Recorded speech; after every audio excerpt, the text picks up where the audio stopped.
Reese Dawkin, you are in the leadership team of this competition. You have a very big role. How did you get involved? So meeting Leah is how I got involved at Bad Apples. But before Bad Apples 2024, she has always talked highly about getting the U.S. market stoked on competition flying. And I knew that. And I didn't know that I was going to be a part of it until about a year and a half of filming the National STOL, which is general aviation STOL competitions. I thought, well, why don't we do this with paramotoring? It's really the essence of paramotoring. It's the coolest thing that I think we can do is literally run into the sky and on short distances. I think it's like a wow factor for the audience and the outside viewers looking in. So when I started running little STOL competitions here at Lake Wales, Florida, I thought, man, I think we're on to something. And so we were able to do a demo at Bad Apples where I met Leah, and she kind of observed, and she's like, I really want this to be a part of the competition that I want to hold in December. And on the ride home, I think we had like an hour and a half conversation about, well, do you have a website? Do you have a, what's the name of it? Do you have a name? She's like, no. So we just workshopped names and, of course, all the logistics that come along with it. So we settled on a name. I'm a graphic designer by trade, so I drew up a logo, and after running to the UK with them and watching them compete, and we met Jack Clark, and Jack Clark had helped us with the website. So just really one thing after another, after another, after another, and I'm just trying to keep my energy up because there's so much work that's happening in the background. It's, like you say, just a passion project, and I'm very passionate about getting people into the sport. So what kind of responses have you been getting from the paramotor community? It's just been so positive. It's really got a lot of momentum right now. I think the STOL part adds a cool factor, right? It's hard to describe a task because it can get very convoluted and complex. Where STOL, it's simple. How quick did you take off and how short did you land?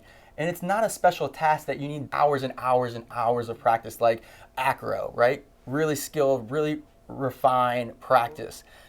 We take off and we land every time we come to the field, hopefully, Yes. successfully. Now, add that to the competition, you don't need the shortest distance. It's just awesome to see where you stack up with your friends and to see your progression get better and better. Yes, and we had this demo this morning for the STOL task, and it was a lot of fun. I also noticed that it took a lot of roles, which will become even more critical in the competition context, because with more pilots and higher stakes, we're going to need a lot of help from volunteers to get all those positions filled, right? Yes. So what are the challenges that you have seen while you were setting up these different competitions? First, I'd like to thank all the pilots that did come out for our little demo today at Lake Wales Airport. Everyone flew amazing, safe, and Jeff Goen showed up in a helicopter. That was very exciting. We had people from Tampa, from Daytona, from all coasts, and to show up and to perform safely. And we saw some amazing skills. Absolutely. Some real athletic. I mean, I'm talking, you ever seen the guy do the pole vault and like bend his back? I've seen someone bend their back just to get across the line and stick the landing at a 0-foot landing. Yes. Absolutely incredible. Very impressive. So I'm glad you had fun. That's what it's all totally. about. If you can come out and you can have fun, it's not about, oh, I'm the best, I'm going to be there and I'm going to make sure that I kill all the competition. And it's not this competition, right? There's not money on the line yet, officially, hoping to get there. Now, and it's not a ranking world number. So this is a fun way to get introduced to competition flying. Absolutely. Now, you asked about the strategies of running one. Now, you had fun. I had a lot of work to do. I was running 3 positions myself as we had limited volunteer effort. And that's the hard part, is when you just throw these things together to fully communicate to the pilots, the participants, the volunteers. Right, so volunteer effort is needed. We have a line judge. We have a person taking the scores down on the Excel sheet so that it gets published right away so you can see how you're stacking up. We'll go over a lot of those details on location. And if anyone is interested in volunteering, definitely go to the website, sign up so we understand that you want to participate, and we'll start reaching out to you guys through WhatsApp. We have a group for volunteers and a group for competitive pilots. One thing I want to state, if you're a competitive pilot, we will have briefs before the task, so you'll need to show up in person to see and ask those questions that you have then. If you don't understand the rules, You can start to reach out to us on the social medias. We are monitoring Facebook, Instagram, and of course the inquiry on our website. So if you have questions, now would be the time to start asking them so that you can practice efficiently and don't build bad habits. You were so helpful at the line. You were a line judge. You had a set of flags, whether they scratched, whether they set up on the line and then backed up behind the line, which is a disqualification.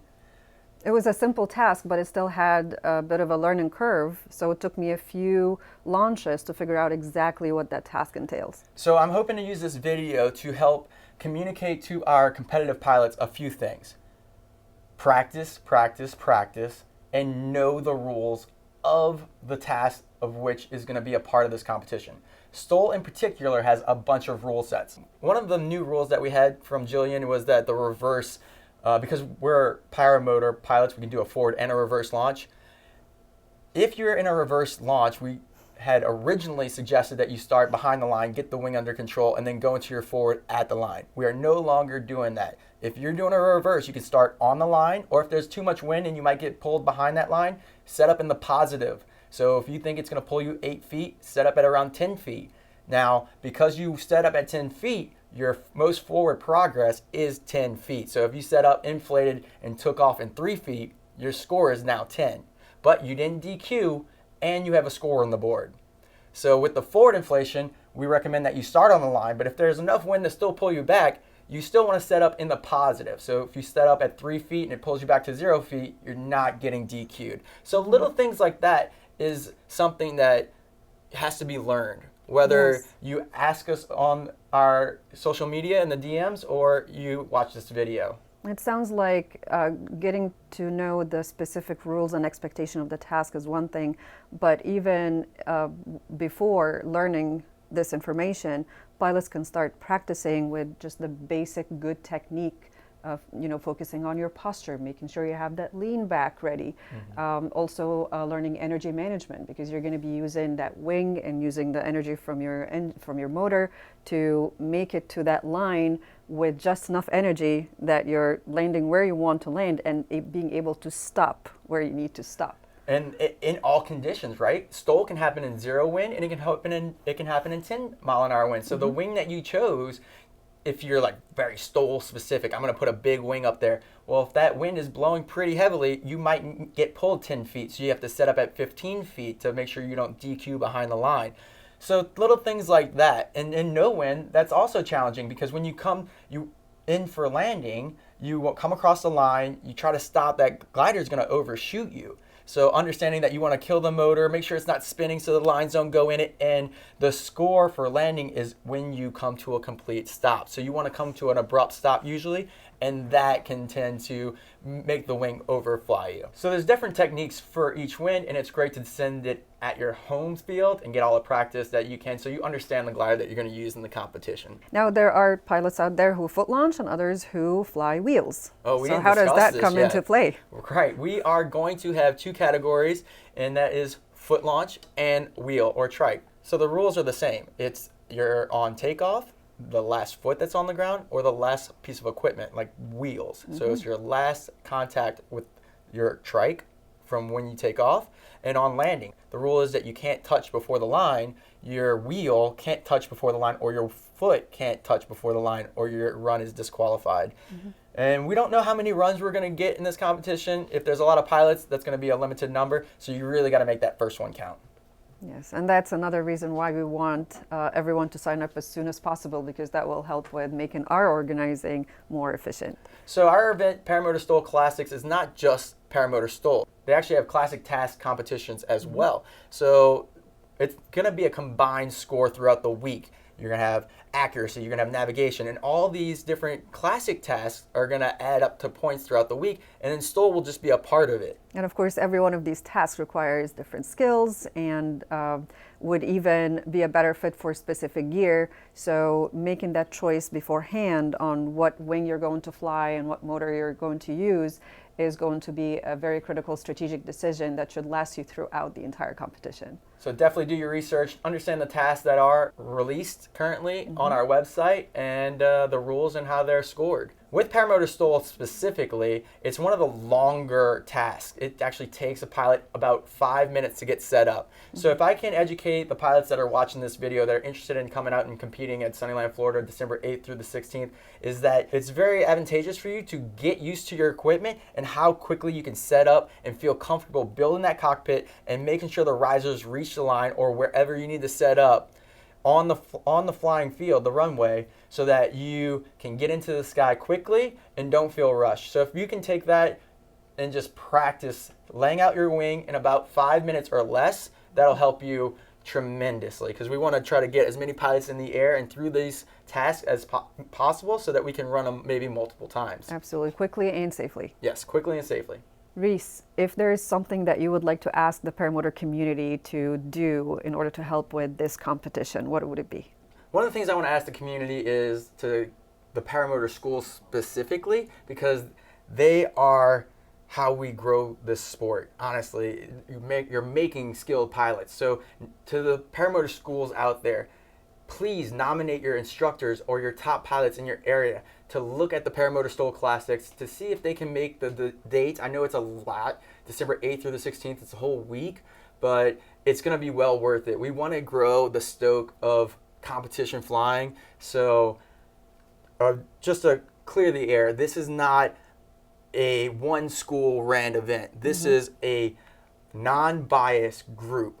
Paramotor STOL Classics is for the community. It's to grow our pilots in America, but also to show the international groups. The Paramotor STOL Classics is a great way, a great platform to showcase the talent that comes from your area. So it would be really cool to see your pilot do well and to promote that, right? As a business, wouldn't it be cool to say, hey, one of our pilots actually podiumed?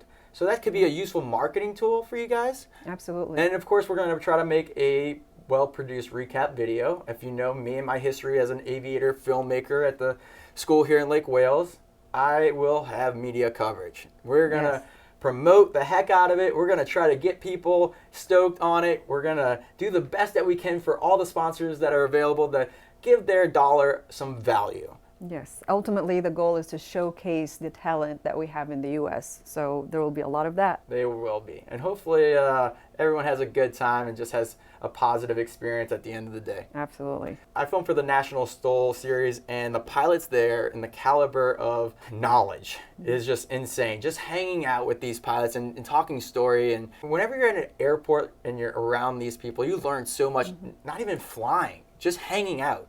So to get involved in competition flying, even if you don't come to compete, just to hang out for a few days and talk to some of the high caliber pilots that will be out here that have that international experience, is going to be worth your time. It is absolutely incredible exposure to some of the best pilots in the world. So it's going to be a great opportunity for all participants to develop their skills and to also build a wider community of pilots throughout the world. Yeah, we have such a great support structure right now with the sponsorships now available. If you go to the website, we have our first title sponsorship, Limitless Paramotors, is taking the lead there. We got 3 more spots. I think we have someone that's claiming number 2 and 3, so be careful. They are filling up quickly.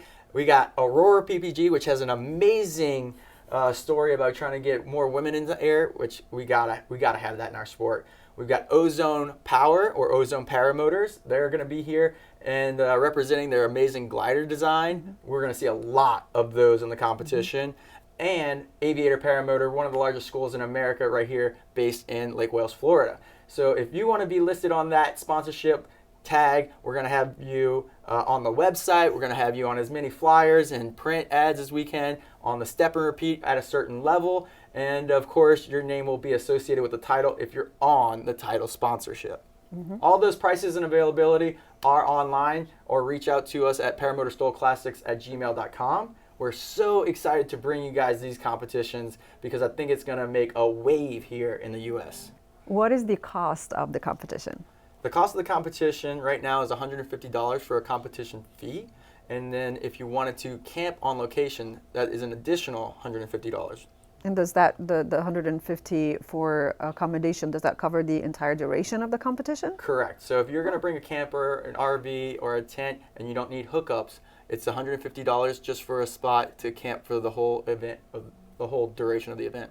Sunnyland Ranch Airport is one of the popular places for the locals here in Florida to fly, but we have pilots that have never seen the place. Can you describe it to us? Okeechobee, Florida. Try to look it up, but you're going to ruin the spelling. Okeechobee, Florida is a little bit further south than Lake Wales Airport here, about an hour and change. It's Central Florida. Very agricultural, very farmland. You got a giant lake off in the distance. Marcos, who owns Sunnyland Ranch, he has horses, emus, ducks, roosters. I think I saw a peacock running around at one point. He's got a donkey. So there's plenty of stuff to do outside of flying, which we'll just enjoy the story of all the competitors there. But we have camping available. We have limited RV spots, vendor space for the sponsors that sign up for vendors, so you can sell your equipment on location. Sunnyland Ranch is a haven for flying, and I didn't even know it existed until our friend Leah Catullo introduced me to it. So I met Marcos, walked the spot. It looks like a great space to have a festival of flight. And Marcos has been very supportive and cooperative with pretty much all our requests. The fields are beautiful there, very nice place to fly, and he's been making additions and changes. Everything that we have asked for is pretty much granted at this point. Very cool guy. Love the enthusiasm for paramotoring and paragliding. And he also has friends in other types of aviation that may make an appearance at the competition. That's right. This is kind of something that I've been working really closely with Leah Catullo about, because she is our event director, and I don't want to muddle up our airspace. As she said, we have pristine control over this airspace. This is not a fly-in. We are not inviting people to just free fly around this event. If you're coming to fly as a competitor. And those 5 days from the 8th through the 13th are going to be strictly competition based. Now on that Saturday, we're inviting the gyrocopters to do a demo, a STOL demo, and that's going to be from noon to around 4 p.m. and that's going to be really cool. So if we invite the public, that they can see some flying happen. You don't know with paramotoring, weather dependent, if they're going to fly. So it'll be cool that to invite the public there to showcase some sort of flying, but then also get the people that are interested in it, or just to have a fun day with their family, to see what a paramotor is up close, to talk to some of these competitive pilots and learn, oh my gosh, this is so accessible. You don't need a license. You could take off from my farm field. It's one of the great things about paramotoring. That's a tentative schedule of what the event will look like, and a big shout out to Herbie, who's facilitating some of that gyrocopter activity. And this is actually one of the most exciting features of this competition with the STOL task, because STOL is a challenge that exists in general aviation with other forms of aircraft, but we are bringing it into the world of paramotoring. And it's a really cool thing to see how it translates. Fun fact, I was in the UK for the endurance competition, and I met the FAI director, and they are very interested in making this a FAI sanctioned task, which then can be competed globally, and you'll be ranked internationally. So that could be really cool. That's very exciting, and it all started here with us. A lot of work, a lot of practice, a lot of revisions to make it fun, fair, and exciting. Absolutely. Thank you, Reese, for joining us. It was a pleasure talking to you today. Thanks, Gada, for being here and for being our project manager, which we didn't even get into. We are so stoked to have an incredible team behind the Paramotor STOL Classics. Gada, a great project manager, huge brain in her head, just getting all the logistics figured out. Leah Catullo, an international renowned pilot and competitor, who's going to be our event director. Myself as a digital curator and sponsorship sales. So please, if you want to get involved, make sure you reach out to us, visit the website, and like, comment, and subscribe. We're going to put all this out on our social media as quickly as possible so that we can get you guys involved. If you're around the globe, what's going on? Come on down to the U.S., man. Weather's going to be great. We'll see you there. See you.